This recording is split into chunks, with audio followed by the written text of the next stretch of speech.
Are you ready to get triggered? I know I am. Welcome back to Frame or Die. We're going to look at another video from Rachel, whatever, Sloan, who is a divorce coach for men. She covers in this video titled, When You Don't Want a Divorce. My partner wants a divorce, but I don't. Let's dive right into the video. When your partner wants a divorce and you don't, it's really common to feel helpless, powerless, and out of control. It's also really common for everything you do to make things worse. And that's because most people in this situation go about things entirely the wrong way. You are allowed to fight for your marriage, and you are allowed to fight to save your marriage. But what she means by entirely the wrong way is by getting into a marriage in the first place. That's your first mistake, men. Okay, let's opt out of this, all right? And the only reason these divorces are so rampant is because the women are initiating them. Why? Because they can. Because we've given them the right, not only to divorce any marriage that they want and fracture any family that they desire, but they do it for no reason at all. No good reason anyway. It's called no-fault divorce. you have to do it in the right way, or your efforts are just going to compound the problems that you're already having. So in this video, I am going to give you 4 things that you can do, ways to fight for your marriage, starting from yourself, starting by fighting for yourself and learning to love yourself. If you keep your focus on your partner, on proving how much you love them, on trying to get them back, you are not going to save your marriage. If anything, that is just going to drive a bigger wedge between you and push them further away. I'm sure some of you have already experienced this. So let's focus on the things you can control and on doing the work that you Exactly, because that's what a simp would do. A simp would beg her to stay. Can do that can save your marriage. And if it doesn't save your marriage, can set you up for happiness, for success, and for love in the future. So the 4 things you can do. The first is to shift your focus. Stop focusing on what you can't control and start focusing on what you can. You can control you. Get the out of that relationship. Exit the relationship. Control what you can control. Don't get married. When your partner wants a divorce and you don't, you feel helpless. You can't be both people. You can't make them change or see or think or feel. But when you're in that place, when you're feeling helpless and powerless and anxious and overwhelmed, you're not resourceful. This is not a resourceful state to be in. In fact, the number one cause of anxiety is trying to control things that you cannot control. And boom. And this is an issue so many women deal with. You want to know why mental health has spiked in the last decade or 20 years, even more? Because women strive to control. And when they cannot control, that gives them anxiety and they opt out of that situation. You know you cannot control your spouse. I mean, come on, if you've been married, you know you can't control them. You've tried, right? Give up that illusion now. You cannot control the way they think. You cannot control the way they feel or the way they act. And as painful as it might be, you need to spend a little bit of time observing that, really becoming aware of it. You've tried to change the way they think in the past. I know you have. Did it work? Notice all of the times where you tried to change their thinking and feeling and it didn't work. Let yourself become aware that this is true. You don't control how they think and feel. That's why you're in this situation. They want the divorce. You don't. If you could change the way they think and feel, you guys would still be happily married. This sounds awful, but it's actually a really good thing. Because guess what? This means that they can't control the way you think and feel either. That means that you can intentionally start to change the way you think and feel, to become calm, relaxed, to feel safe, and even to feel loved and happy. Even if your partner doesn't change their mind, even if they don't come back to you, even if your marriage doesn't work out, you are not doomed to a lonely, loveless life because your partner cannot control the way you think and feel any more than you can control the way they think and feel. See, this is what doesn't rub me right about this woman, Rachel, is she talks to you guys like your children. She's talking to men like they're children here, okay? Did you know, men, that you can have thoughts and feelings separate from your wife? Imagine that. As you start to shift your perspective, you can take the second step. Start reflecting with honesty and compassion and be gentle with yourself as you look back over your marriage. Who were you in the years of your marriage? Why were you that person? What did you think? What did you feel? What were your habits of thinking and feeling? What did that create for you? What experience did that create for you in your relationship? As you gently explore your role in your relationship without judgment, yes, we're looking at flaws you had. We're also looking at the good things you had. What we're trying to do is understand who you were in the course of this marriage. Who were you then? What motivated you? What were you afraid of? It's easy, especially if you're facing a divorce, to use reflection to be cruel to yourself, to look at all of the things you did wrong, all of the ways you drove your partner away. We want to observe who you were without judgment.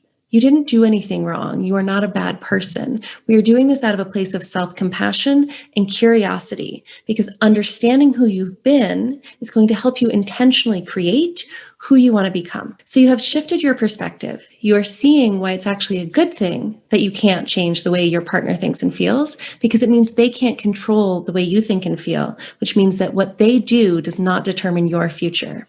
We've taken a moment to reflect on who you've been.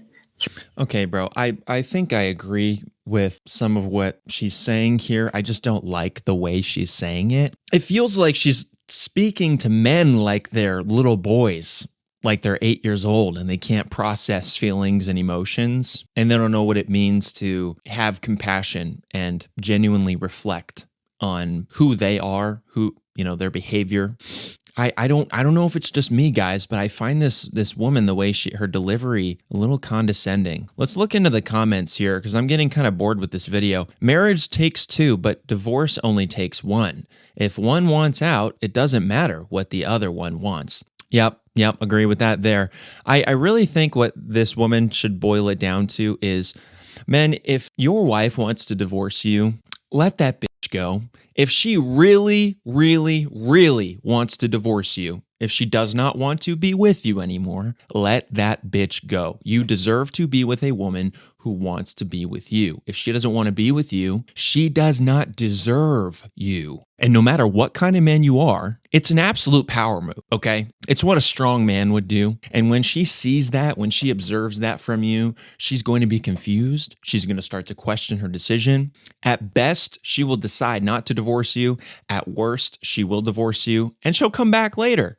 And if she wants to come back later, sure, you can take her back later if she wants to apologize and change and be the way you want her to be. But, at the end of the day, I'm not marrying that bitch again. Hell no. We can be in a relationship. We can be, married in between you and I and in the eyes of God.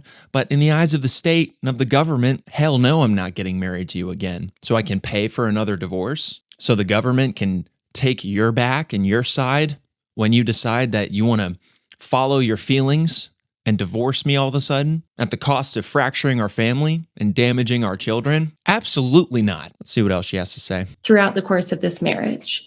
And now I want you to get very clear on what you want in this moment and why. You want to save your marriage. Why? Right? What is your motivation to save your marriage? We want her to stop being a crazy bitch and just be a good girl, a good woman, and just submit. Just shut up and submit. Do what we tell you to do. It's very, very simple. And when you do that, when the woman does that, she will have an amazing marriage. She'll have a great relationship. Her husband will want to give her everything. But these women, they remain defiant. They want to argue. They want to be disagreeable. They want to follow their feelings. I don't feel like I love you anymore the way that I did. I don't feel that same spark. I feel like we've separated. I feel like we're two different people. Give me a break. Marriage. What does having a divorce, what does going through a divorce mean? A lot of people tell me, I want to save my marriage because I love my spouse. Great, right? Loving someone. That is an absolute simp mindset. Like we said before, if your woman really wants to leave you, let her go. You cannot force her to love you. You cannot force her to submit to you. All you can do, gentlemen, is request that she submit. Ask that she do what you say. And if she doesn't want to do that, be gone with the wind. Woman, please. You are causing more harm. You are causing more chaos to me than you are peace and care. Somebody is a beautiful thing. You can do it from a distance, you guys. I love, for instance, my Aunt Wanda. I love her. I love to think about her. And when I do think about her, I feel warm and happy and light. Loving her feels amazing. And I do it all the time. She died 6 years ago. What the? So you need to dig deeper. I want to save my marriage because I love my spouse. Not enough. You love your spouse. Okay. So what? If they leave you, if you get a divorce, so Most men who want to save their marriage say, I want to save my marriage because I don't want to be alone for the rest of my life. That's a complete simp mindset, man. If you really believe that you're worth that, if you really believe that you're a valuable man, which is demonstrated through your actions, then you would let her go. Just let her go. And if she wants to reconsider her ways and come back to you, that's fine. You're just going to have to hope and pray that she does. But when it comes to your actions, you cannot beg her to stay. It's counterintuitive, okay? A woman wants a man who does not need her, who does not simp for her, a man who is above her. And the only way that a man can communicate that he is above her and better than her and stronger than her is if he has the power and the self-control to let her go. And when she sees you do that, it'll be a reflection of your strength, and then she'll start wondering, I wonder why it was so easy for him to let me go. Maybe he doesn't need me. Maybe he's stronger than I thought. Wow. I wonder what he's going to do when I'm gone. Is he going to just move on easily? Is he going to start seeing other people?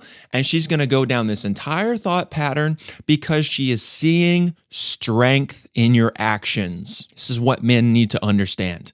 Women are attracted to strength, to confidence, to a man who doesn't need her, to a man who is above her. And as soon as a man starts simping and starts getting on his knees and begging for her to stay, it's plain and clear for her to see at that moment, subliminally, that you are beneath her, she is better than you, you need her. This destroys her attraction for you. At a primal instinctual level, it destroys her attraction to you. And I wish more men would understand this. I've had divorce all through my life and my family and my friends. It's tragic, it's terrible, but I see men handle it tragically, okay? It ends with them crying and begging for their wife to stay. And you think that's going to change her mind? You think that's going to make her more attracted to you? No, men, you need to be without her. You need nothing else but God, and He will handle the rest. Any woman that wants to come alongside of you and be with you,